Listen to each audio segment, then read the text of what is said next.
name of this poem is Dear White People, and I wrote it Election Day.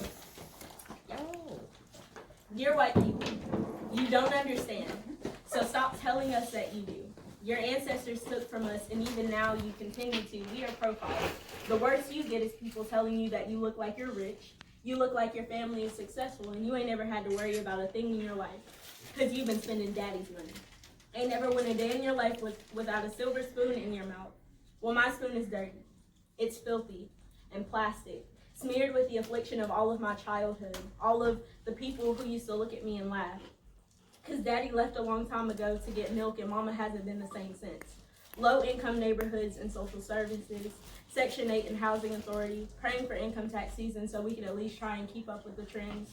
Used to pick on me, pull my hair and make me cry, make fun of the size of my lips. My hair texture was different, nappy-haired little black girl, so you made me feel inferior. It's funny now because you get perms to look like me. Lip injections to make your lips look like mine are naturally. You take the hairstyles that if I wear them are made out to be ghetto and unprofessional, but if you wear them, it's cute and edgy. Dear white people, you don't understand, so stop telling us that you do. You'll never understand walking into a store and being followed just because of the color of your skin. Being watched to make sure you don't pick up anything and stuff it in your pockets. You'll never understand walking into a store and hearing the sensor going off. Being scared out of your mind because you know you didn't take anything.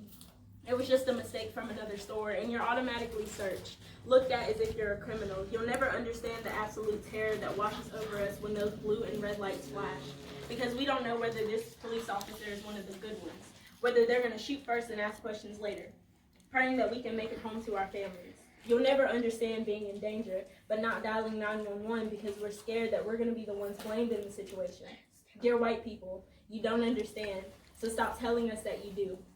You don't understand the desolation that we feel when we see another black person have been killed because of the color of their skin, because that could be one of us, that could be one of our parents, one of our siblings, it could be us.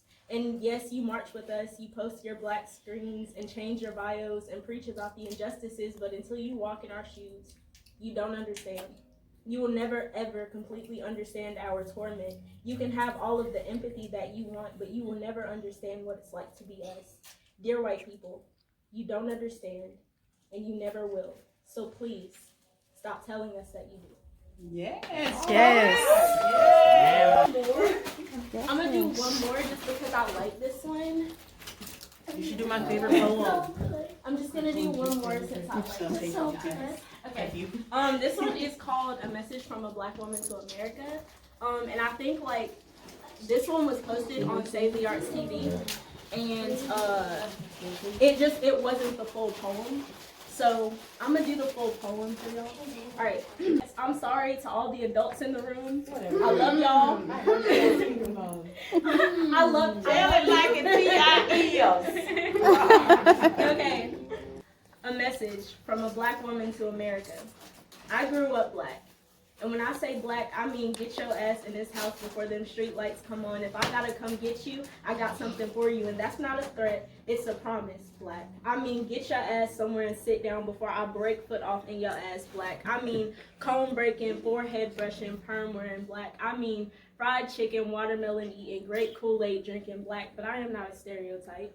I'm not words on an Instagram post that you can read and laugh at, but I am not my skin.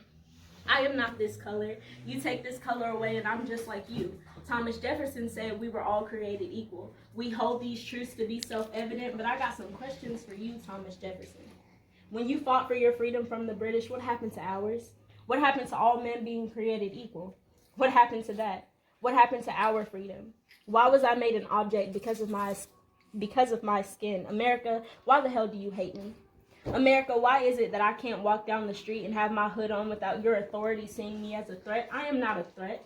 America, listen to me. My skin is brown. Why am I a threat? What's got you so scared? America, my hands are up. Please don't shoot. America, I can't breathe. America, no justice, no peace. I am begging you now in the eyes of everyone watching this. America, tell me why you hate me. Why do you hate my skin? America, tell me why there has to be any of my brother's bloodshed. America, tell me why you hate me. Please, tell me why you hate me. I grew up black, and when I say black, I mean little black girl ain't gonna be worth nothing but lying on her back. I mean, if they stop you, just please comply.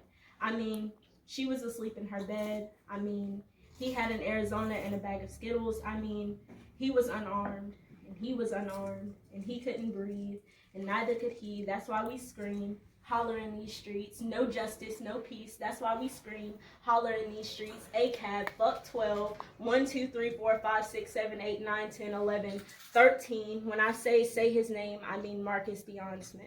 Say his name, Marcus Dion Smith. Say his name, Greensboro, Marcus Dion Smith. Say their names, America.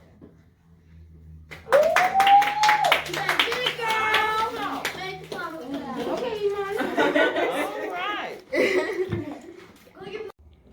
You good? Girl, you a genius, girl. Cover, making it like in cosplay. I was gonna do a cosplay photo shoot, but that just didn't end up happening. So when I got my logo, I was like, do we keep fantasy or do we change it? And I think that my poetry it kind of creates a different world for me.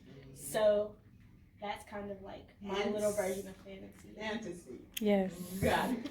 Who's published? Who published it for you? It's self-published. Oh, self. Go ahead. Yeah, you can do that. Yes. This has been a really long process. The fundraising and the putting the book together, I spent hours deciding what poems I was gonna put in here, taking them out and putting them back in, and taking them out and putting them back in. And I think this is only the beginning for me, and I want all of you guys to be there with me when I'm at the top, a bestseller. And this is just one step toward my entire career.